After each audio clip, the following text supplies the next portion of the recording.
இறைவனோடு இணைந்த வாழ்க்கை பிறரின் வாழ்விலும் ஆசீர்வாதத்தின் கனிகளை உண்டாக்கும். இறை வார்த்தை: நீங்கள் என்னை தேர்ந்து கொள்ளவில்லை, நான் தான் உங்களை தேர்ந்து கொண்டேன். நீங்கள் கனி தரவும் நீங்கள் தரும் கனி நிலைத்திருக்கவும் உங்களை ஏற்படுத்தினேன். ஆகவே நீங்கள் என் பெயரால் தந்தையிடம் கேட்பதையெல்லாம் அவர் உங்களுக்கு கொடுப்பார். யோவான் நற்செய்தி அதிகாரம் 15, 16 சிந்தனை: இறைவன் நம்மை ஒரு நோக்கத்துடனேயே படைத்துள்ளார். ஒவ்வொரு புதிய நாளும் அவரது அன்பையும் இரக்கத்தையும் உலகிற்கு எடுத்துச் செல்லும் ஒரு புதிய வாய்ப்பாகும். நம் வாழ்க்கை நமக்காக மட்டுமல்ல, பிறருக்கு நம்பிக்கையும் ஆறுதலும் அளிக்கும் கருவியாக இருக்க வேண்டும்.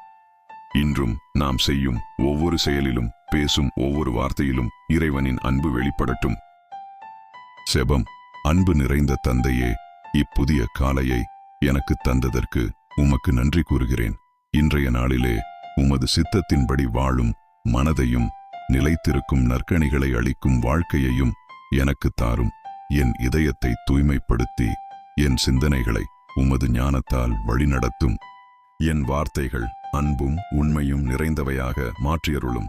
சோர்வுற்றவருக்கு ஆறுதலாகவும் நம்பிக்கை இழந்தவர்களுக்கு நம்பிக்கையாகவும் தேவையில் இருப்போருக்கு உதவும் கருவியாகவும் என்னை பயன்படுத்தும். என் குடும்பத்தையும் நண்பர்களையும் நான் சந்திக்கும் அனைவரையும் உமது அன்பு கரங்களால் பாதுகாத்தருளும். நாள் முழுவதும் உமது அன்பிலும் சமாதானத்திலும் என்னை நிலைத்திருக்கச் செய்யும். ஆமென்.